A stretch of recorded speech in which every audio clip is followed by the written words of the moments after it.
ಒಂದು ಹೇಳಿ ಈ ಕೆಲಸ ನಿಮ್ದು ನೀವು ಹೇಳಿದ ಕೆಲಸ ಇದಕ್ಕಿದ್ದಂಗೆ ಇದೆ, ಇದು ಸತ್ಯಾಂಶ ಹೇಳೋದು. ಈ ಸತ್ಯದ ಕೆಲಸನ ಇಮಿಡಿಯೇಟ್ಲಿ ಆಗಿ ಅವರು ಬಗೆಹರಿಸಬೇಕು. ಇದನ್ನ ಬಗೆಹರಿಸೋದ್ರ ಮುಂದೆ ಏನ್ ಮಾಡ್ತಾರೆ ತಾವು? ಹೋರಾಟ ಮಾಡ್ತಾರ? ಹೌದಮ್ಮ? ಡಿ ಸಿ ಆಫ್ ತಕ್ಕ ಹೋರಾಟ ಮಾಡ್ತಾರ? ಡಿ ಸಿ ಅವ್ರ ತಕ್ಕ ಗಮನಕ್ಕೆ ತರಂಬ್ರಿ. ಅವ್ರು ನಮ್ಗೆ ಅನ್ಸ್ಬಿಟ್ಟು ಅಷ್ಟೊಳಗೆ ಕೆಲಸ ಮಾಡ್ತಾರ ಅಂತ ಅನ್ಸೈತೆ. ಇಲ್ಲ ರೈತರ ತನ್ನ ಬೀದಿ ಕೂಡ್ಸರ್ ಕೂಡ್ಸಲ್ಲ, ನಾವೇನು ಬೇಡಂಬಲ್ಲ, ಅವಾಗ ಮಾಡಲ್ರಿ. ನಾವೇನೈತೆ ಇದು ನ್ಯಾಯಯುತವಾಗಿ ನಾವು ರಾಜ್ಯದ ಕಂದಾಯ ಮಂತ್ರಿಗಳಲ್ಲಿ ಮನವಿ ಮಾಡಿಕೊಳ್ಳೋದಿಷ್ಟೇ.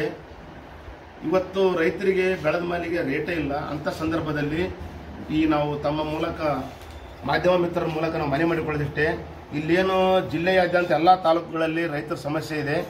ಈ ಏನು ಹೆಸರು ಪಾಣಿಗಳಲ್ಲಿ ಏನು ಅದ್ರಿಬಿದ್ಲಾಗಿದ್ದಾವೆ, ಯಾವ ರೈತರು ಎಲ್ಲಿ ಉಳಿವು ಮಾಡ್ತಾರೆ ಅವರಿಗೆ ಅದೇ ಪಾಣಿಯಲ್ಲಿ ಹೆಸರು ಕೊಡಬೇಕಂತೇಳಿ ನಾನು ತಮ್ಮ ಮೂಲಕ ಮನವಿಯನ್ನು ಮಾಡಿಕೊಳ್ಳುತ್ತಾ, ಮತ್ತು ಮುಖ್ಯಮಂತ್ರಿಗಳು ಗಮನ ಹರಿಸಬೇಕು. ಇಲ್ಲೇ ಜಿಲ್ಲಾಧಿಕಾರಿಗಳು ಮತ್ತು ಅವರು ಇದೆಲ್ಲ ನೋಡಿದರೆ ಒಂದು ಕುಮ್ಮಕ್ಕಿಲಿಂದ ನಡೀತಾ ಇದೆ ಅಂತ ಅನಿಸ್ತೈತೆ.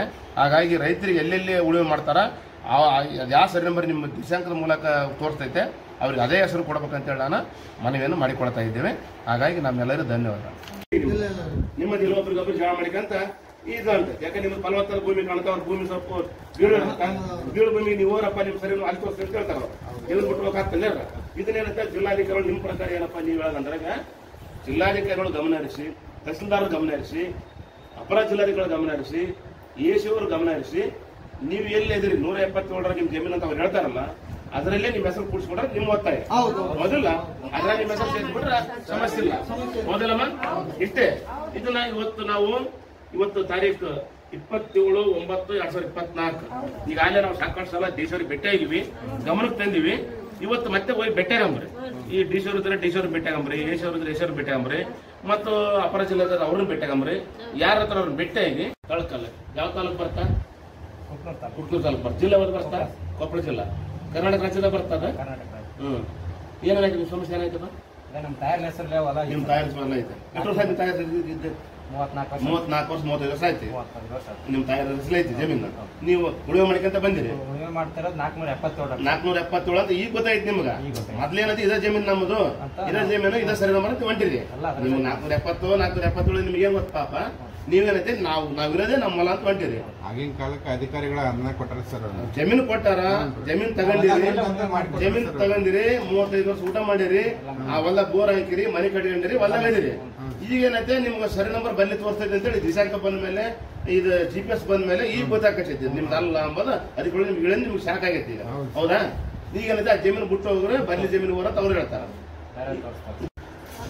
ಸಂಬಂಧ ನಮ್ಗೆ ಅವ್ರ ಹೊಲಕ್ಕೆ ನಮ್ಗೆ ಅಂತಾರೆ, ನಮ್ಮ ಹೊಲಕ್ಕೆ ಅವ್ರಿಗೆ ಬಾಂತಾರೆ. ನಾವು ಹೆಂಗೆ ಬಿಟ್ಕೊಡ್ಬೇಕು? ನಾವು ಹೊಲನಿಂದ ನಾವು ಅದ್ರಾಗ ಮಾಡೋದು ರೈತರು. ನಾವು ಹಿಂಗಟ ಮಾಡಿ ಮತ್ತೆ ನಾವು ಬಂದಿದ್ವಿ. ಏನಿಲ್ಲಮ್ಮ, ಈಗ ನೀವು ಜಿಲ್ಲಾಧಿಕಾರಿ ಭೇಟಿಯಾಗಿರಮ್ಮ, ತಹಸೀಲ್ದಾರಿಗೆ ಭೇಟಿಯಾಗಿರಿ, ಎಸಿ ಅವ್ರಿಗೆ ಭೇಟಿಯಾಗಿರಿ, ADC ಅವರಿಗೆ ಭೇಟಿಯಾಗಿರಿ, ಎಲ್ಲರಿಗೆ ಭೇಟಿ ಆದ್ರೂ ಇನ್ನು ಹಂಗ ಮುಂದುವರ್ಸಂತ ಹೊಂಟಾರ. ನಿಮ್ಮ ಪಾಣಿ ನಿಮಗೂ ಮಾಡಿಕೊಟ್ಟಿಲ್ಲ. ಹೌದಿಲ್ಲಮ್ಮ? ಈಗೇನೈತೆ ನೀವು ಏನು 177 ನೀವು ಒಯ್ದಿರಲ್ಲ, ನಿಮ್ಮ ಪಾಣಿ ನಿಮಗೂ ಮಾಡಿಕೊಡ್ಬೇಕು. ನಿಮ್ಮ ಪಾಣಿ ಏನೈತಿ 177 ನಿಮ್ಮ ಹೆಸರು ಬಿಟ್ಬಿಟ್ರೆ ಆಯ್ತು. ಈಗ ನೀವು ಉಣೋದು ಅಂತಕ ನಿಮ್ಮ ಹೆಸರು ಬೇರೆ ಕಡೆ ತೋರಿಸ್ತೈತೆ.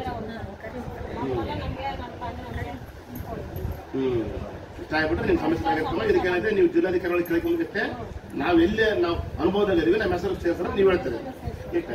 ಈಗ ಇನ್ನೊಂದು ಏನ್ ಮಾಡ್ಯಾರ ನಿಮ್ಮ ಫ್ಯಾನ್ ಇಟ್ಕೊಂಬಮ್ಮ, ಫ್ಯಾನ್ ಇಂದ ವಿಂಡ್ ಫ್ಯಾನ್ ಲೈನ್ ಹೋಗ್ತಾವ, ಮೇಲ್ ಲೈನ್ ಹೋಗ್ತಾವ. ಹೈ ವೋಲ್ಟೇಜ್ ಪವರ್ ಗ್ರೇಡ್ ಅಂತ ಗೊತ್ತಾಗತ್ತಲ್ಲ. ಈಗ ಪವರ್ ಗ್ರೇಡ್ ದುಡ್ಡು ಬದ್ಲಿಗೆ ಹಾಕ್ಯಾರ, ನಿಮ್ಮದ ಕಂಬ ಹಾಕ್ಯಾರ. ಅದಿಲ್ಲಮ್ಮ, ನಿಮ್ಮದು ಹೊಲ ಹೋಗಚ್ಚೈತೆ, ಹೊಲ ಹೋಗೋದು ನಿಮ್ಮದು ದುಡ್ಡು ಏನೋ ಬರೀ ಕೊಟ್ಟಾರ. ಅಂದ್ರೆ ಇದು ಏನಂತೆ ಕಂದಾಯ ಇಲಾಖೆ ಹೆಸರು ಅದ್ಲಿ ಬಿಲ್ಲಿ ಮಾಡಿ ಕೊಟ್ಟದ ಸಮಸ್ಯೆ ಆಗೈತೆ. ಈಗ ನಿಮ್ಗೆ ಪರಿಹಾರನಿಲ್ಲ, ಭೂಮಿನಿಲ್ಲ. ಈಗ ಇದನ್ನು ಸರಿಪಡಿಸ್ಬೇಕಾಯ್ತಮ್ಮ, ಇದನ್ನ ನ್ಯಾಯ ಕೊಡಿಸ್ಬೇಕಾಯ್ತು ನಿಮ್ಗೆ. ಹಿಂಗಾಗಿ ಅಲ್ಲಿವರೆಗೂ ಸ್ವಲ್ಪ ಜಿಲ್ಲಾಧಿಕಾರಿಗಳು ಗಮನ ಹರಿಸಿ ಇದು ಮಾಡ್ಬೇಕು. ನೀವು ಸರ್ಕಾರಕ್ಕೆ ಏನಂತ ಹೇಳ್ತಾರಮ್ಮ? ನಿಮ್ಗೆ ಬೇಕಾ ನೀವು ಸರ್ಕಾರ ಒತ್ತಾಯ ಮಾಡ್ತೀವಿ. ನಾವು ಈ ಊರು ಬಿಟ್ಟು ನಮ್ಮ ಕಡೆ ನಾವು ಹೋಗಲ್ಲ. ನಾವು 45 ವರ್ಷ ಅಲ್ಲೇ ಮಾಡಿದ್ವಿ. ನಮ್ಮ ತಲೆ ಮುಗಿದೋಗೈತಿ. ಅವ್ರು ನಾವು ಮಕ್ಕಳು, ಅದ ನಮ್ಗೆ ಹೊಲ ಅದ ಬೇಕು. ಯಾವ ಊರಮ್ಮ ನಿಮ್ಗೆ? ತಳಕಲ್ಲಮ್ಮ. ಯಾವ ಜಿಲ್ಲೆ ಬರ್ತಮ್ಮ? ಕುಕ್ನೂರು ತಾಲೂಕು ಬರ್ತಾ, ಜಿಲ್ಲೆ ಕೊಪ್ಪಳ ಜಿಲ್ಲಾ. ಏನಾಯ್ತಮ್ಮ? ಈಗ ಪಾಣಿದ್ರಿ ನಮ್ಮ ಹೊಲ ಅವ್ರಿಗೆ, ಅವ್ರಲ್ಲ ನಮ್ಗ ಅಂತ ನಾವು 34 ವರ್ಷ ಆತ್ರಿ ಮಾಡಿ. ಅವ್ರ ಏನ್ ಮಾಡ್ತಾರ, ಇವಾಗ ನಮ್ಮ ಹೊಲ ಬಿಡ್ರಿ ನೀವು ಆ ಕಡೆ ಅಂದ್ರೆ ಅವಾಗ ಆನ್ಲೈನ್ ಇದ್ದಿಲ್ಲ, ಮ್ಯಾಪ್ ಇದ್ದಿಲ್ಲ, ಯಾವ್ದು ಲೆವೆಲ್ ಇದ್ದಿಲ್ಲ. ಅವಾಗ ಏನಂತ ಖರೀದಿ ಮಾಡಿಕೊಂಡ್ರಿ, ಭೂಮಿ ತಗೊಂಡು ಹೊಂಟ್ರಿ, ನಿಮ್ ಭೂಮಿ ನೀವು ಒದಿರಿ, ಬೋರ್ ಹಾಕ್ಸಿದ್ರಿ, ಹೊಲ ಮಾಡ್ಕೊಂಡ್ರಿ, ಮನೆ ಕಟ್ಟಿದ್ರಿ, ನಿಮ್ ಬೆಳೆ ಮಾಡ್ಕೊಂತ ಹೊಂಟಿರಿ. ಈಗ ಒಮ್ಮದ ಮೇಲೆ ನಿಮ್ ಪಾಣ ಅಲ್ಲ ಅಂತೇಳಿ ನಿಮ್ಮನ್ನು ಬಿಡ್ಸಾಕ ಈ ಹೆಂಗ್ ಬಿಡ್ತಾರ ನೀವು? ನಾವು ಬಿಡಂಗಿಲ್ರಿ 34 ವರ್ಷ ಮಾಡಿ ಇದಕ್ಕೆ ನಿಮ್ಮ ಜಿಲ್ಲಾಧಿಕಾರಿಗಳು, ಎಸ್ ಅವರು, ತಹಸೀಲ್ದಾರರು ನಿಮ್ಗೆ ನಿಮ್ ಪಾಣಿ ಇದ್ದಂಗೆ ಮಾಡಿಕೊಳ್ಳೋದು ನೀವು ಅಂತೀರಿ. ಎಲ್ಲಿ ಉಳಿವೆ ಮಾಡ್ತಾರೆ ಅಲ್ಲಿ ಪಾಣಿ ಕೊಡೋದು ನೀವು ಅಂತೀರಿ. ನಾವೀಗ ರೈತರು ಪಾಣ್ಯಾಗ ನಿಮ್ಮ ಹೆಸರು ತೋರಿಸ್ತೈತೆ 70 ನೀವು ಉಳಿವೆ ಮಾಡ್ತೀರಿ. ಈಗ ಏನೈತೆ ನಿಮ್ಗೆ 470 ಆಗ್ಬೇಕು, 477 ಆಗ್ಬೇಕು. ನಿಮ್ಗೆ 477 ಆಗ್ಬೇಕು. ಯಾಕಂದ್ರೆ ನೀವು ಭೂಮಿ ಬಿಟ್ಟು ತಯಾರಲ್ಲ, ಅದ ಭೂಮಿ ಒಳಗೆ ನೀವು ಒದಿರಿ. ಬೇಕಾದ್ರೆ ಅವ್ರು DC ಅವ್ರು ಬರ್ಲಿ, DC ಅವ್ರು ಬರ್ಲಿ, ಪರಿಶೀಲನೆ ಮಾಡಬಹುದು. ಹೌದಿಲ್ಲ? ಪರಿಶೀಲನೆ ಮಾಡಿ ನಿಮ್ಮ ಹೆಸರು ನಿಮ್ಗೆ ಇದು ಕೊಟ್ಬಿಟ್ರೆ ನಿಮ್ಗೆ ಏನು ಸಮಸ್ಯೆ ಇಲ್ಲ. ಆಸ್ತಿ ನೀವು ಮಕ್ಕಳಿಗೆ ಬಿಟ್ಕೊಡ್ಬೋದು, ಯಾರಿಗಾರು ವರ್ಗಾವಣೆ ಮಾಡಬಹುದು, ಇಲ್ಲ ಸಾಲ ಇದ್ರೆ ಮಾಡ್ಕೋಬಹುದು, ನಿಮ್ದೇನೋ ಸಮಸ್ಯೆ ಮಾಡಬಹುದು. ಇವತ್ತೇನು ಮಾಡಕ್ಕಿಂದಾಗ ಐತಿ ನಿಮ್ದು ಏನಾಯ್ತಮ್ಮ? ಈಗ ಹೊಲ ಬಿಟ್ಟು ಹೋಗಿ ನೀವು ತಯಾರಿದ್ದೀರಾ ನಿಮ್ ಜಮೀನು ಬಿಟ್ಟು ಹೋಗಕ್ಕ, ಅಲ್ಲಿಗೆ ಹೋಗಕ್ಕ? 35 ವರ್ಷದಿಂದ ನೀವು ಮಾಡ್ಕೊಂತ ಬಂದ್ರೆ, ಅದರಿಂದ ಮಾಡ್ಕೊಂತ ಬಂದ್ರೆ ಪಿತ್ರಾಯ್ತ ಆಸ್ತಿ ಹಿಂಗ ಹೊಂಟೈತೆ. ಒಟ್ಟಿನಲ್ಲಿ ನಿಮ್ಮ ಆಸ್ತಿ ನಿಮ್ಗೆ ಬೇಕು. ನೀವೆಲ್ಲಿ ಉಳಿವೆ ಮಾಡ್ತಾರೆ ಅದ ಆಸ್ತಿ ಬೇಕು, ನಿಮ್ಮ ಆಸ್ತಿ ಬೇಕು. ನಿಮ್ಗೆ ಏನೈತೆ ಹೆಸರು ಸರಿಪಡಿಸ್ಕೊಡ್ಬೇಕು. ಅವ್ರ ಹೆಸರು ಅಲ್ಲಿ ಕಳಿಸ್ಬೇಕು, ನಿಮ್ಮ ಹೆಸರು ಇಲ್ಲಿ ತರಬೇಕು. ಎಷ್ಟೇ. ಈಗ 77 ಏನೈತೆ ನಿಮ್ಮ ಹೆಸರು ಕುಡಿಸ್ಬಿಟ್ರೆ ಆಗೋಯ್ತಿ. 477 ನಿಮ್ಮ ಹೆಸರು ಬಂತಂದ್ರೆ ನಿಮ್ ಪಾಣಿ ನಿಮ್ಗೆ ಕ್ಲಿಯರ್ ಆಗಿರುತ್ತೆ, ನಿಮ್ಗೆ ಇರ್ತೈತೆ. ಇದು